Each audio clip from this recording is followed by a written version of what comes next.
Hey, how are you? I hope you're doing well. I know that that question can be very loaded these days, can it? Everything is so different. And some of us are struggling with it, some of us are in some way enjoying it, but all of us are being affected by COVID 19. And so we are committed to every week giving you an update on what's happening at Emmanuel, maybe give you some encouragement along the way as we go. So thanks for taking just a couple minutes to sit with me as I give you a little bit of information about what's coming up. And we're going to get it to you in all sorts of different ways. But I want to start with one idea, kind of a devotional mini message thought that you can carry with you for the day today. And it comes from John 11. It's one of the most interesting moments in Jesus' ministry to me because he gets word that his friend Lazarus is sick. You've maybe heard this story before, but there's this time when everybody comes to Jesus and they say to him, "Your friend is sick." And this is what Jesus says: "This sickness will not end in death. No, it's for God's glory, so that God's Son may be glorified through it." And this is the craziest part of this. Now, Jesus loved Martha and her sister and Lazarus. So when he heard that Lazarus was sick, he stayed where he was for 2 more days. If your friend is sick, why are you not running to their side, especially if you know that you can do something about it? That's the part that's most fascinating to me. And if you know the story, you know that it's this delay that leaves Lazarus to his death. And he passes away. Eventually, Jesus shows up at the scene. And then Mary comes up to Jesus, and I just appreciate her boldness. She says to Jesus, "Lord, if you had been here, my brother would not have died. If you had shown up, if you had not delayed, if you had not ignored what was going on, you could have stopped this. You could have prevented this. You could have fixed this." And I know if you're anything like me, you've had moments where you've gone, "God, if you would just show up, you could solve this, you could fix this, you could have prevented this." And we're left wondering then, why hasn't he? But Jesus' response goes on from there. And he raises him from the dead. You know this part. And that is the miracle that we all remember.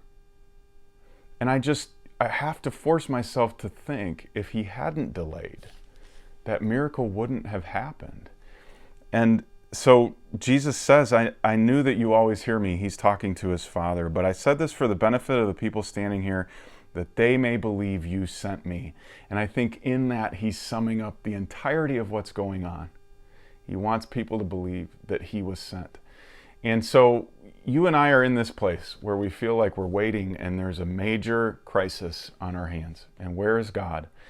And I think that in some kind of way, God's going, "I'm going to show you something amazing.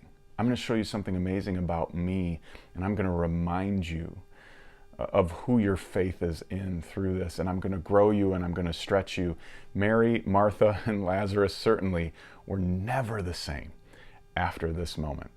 So think about that as you go about your day today, and remember that sometimes when Jesus doesn't show up in the time frame that we want him to, there's something incredible on the other side.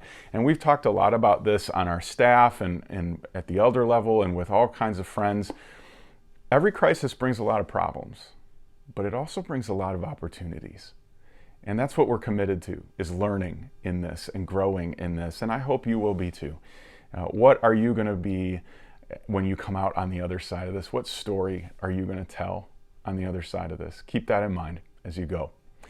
By way of updates and a few announcements, just some things to keep on your calendar so that you get reminded, because I know all of the days are blending together. So maybe write these down and post them somewhere. But starting on Sunday at 10 a.m., we're going to have our morning worship time together, and it's going to be great. We're continuing our series, Why in the World? It's actually the last week in that series. And we're going to talk about how Jesus came and he kind of messed with all the religious people. And they got a little bit angry with him. And it might make you uncomfortable, but the good news is you're going to be sitting in the comfort of your own home. So I hope you'll tune in and watch. Again, that's at 10 a.m. You can see it on all of our platforms, our website, emmanuelhome.org, our app, Facebook Live, YouTube, all of it. We're going to have it ready to go for you. And then at 11 is our IC Kids broadcast. Zach has some really fun stuff planned, including a special guest this week. It's going to be great for your kids, so make sure that they get in the room at 11. And then at 6 p.m., our IC Youth Tube episode will air. Mark and Eric have been up to their usual shenanigans, and your student is going to love it. So I hope that you'll make sure that they're tuned in for that. And then, as always, following that, they'll be on Instagram Live to have person-to-person conversations with everybody that's tuned in. Next week is Easter, and this will be an Easter we will never forget, right? We'll all remember where we were the Easter of the COVID-19 crisis. You will remember that you were at your home. And so our service is going to be digital, just like it's been for the last month or so. And we're planning a great morning for you. We're working really hard from all different corners of town and the county to make sure that this is a great experience for you and your friends. And I hope that you'll invite them to be part of it. It's our usual times. We'll have something for adults at 10, kids at 11, and students at 6. Make sure that you're there. But don't forget Good Friday. On Friday at 7 p.m., we're going to air something a little bit different. I'm going to get on at 7 and tee up kind of a quick video that's going to talk about communion. And then we're going to give you what, in my head, I'm just calling a home liturgy, where we actually tell you to turn the TV off, turn your phone off, turn your iPad off, and just spend some time in the quiet. No screen. Just you and God, maybe you and your spouse, or you and your roommate and God, and you're going to take communion in the quiet of your home. So you're going to need to gather some materials. So you'll need some bread and some wine or some grape juice or something like that, because we use grape juice at church. But however you want to do that is up to you, and you're in your home. So I hope you'll get those materials together. We'll teach you and explain how to do it. It's really, really simple. But we want to give you a break. I mean, this stuff is everywhere. I don't know about you, but I'm constantly on my phone. I'm constantly reading. I'm constantly watching. And so we just feel like Good Friday is an opportunity for us to shut down and move in a more quiet, slow kind of way. Next, we've decided that our building project, All In, is going to pump the brakes a little bit. And again, I'm not saying canceling and stop or getting off the highway. I'm saying we're just going to tap the brakes and slow down a little bit. We released a video to our All In partners just this last week explaining how we came to that conclusion. And I would love it if you'd take a look at that video just so you know where our heads are in that. The link is just down below. It's not real long, maybe 3 minutes, but you'll know everything you need to know when it comes to our new building that will be somewhere in the future, just not the immediate one. So be sure that you take a look. And then finally, I'm excited to tell you that we are going to be launching starting point groups.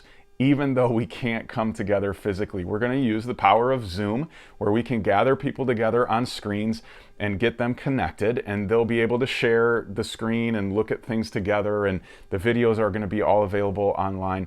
And if you have never been a part of a starting point group, this is the perfect time to get plugged in and do that. If you have questions, if you have doubts, if you have fears, if you have worries about this Christianity thing, Starting Point is a safe place where there's no question off limits, and we hope that you will participate in that. That is April 19th is when those groups are going to start. Again, there's a link down below if you're interested in signing up. So there's still a lot going on at Emmanuel, even though we're not meeting at 2300 Dilly's Road, because we still believe, we've always believed, and we always will believe that the church is not a building, it's you. And so we are glad that you are part of this community with us. I hope you have a great weekend, and I can't wait to see you on Sunday.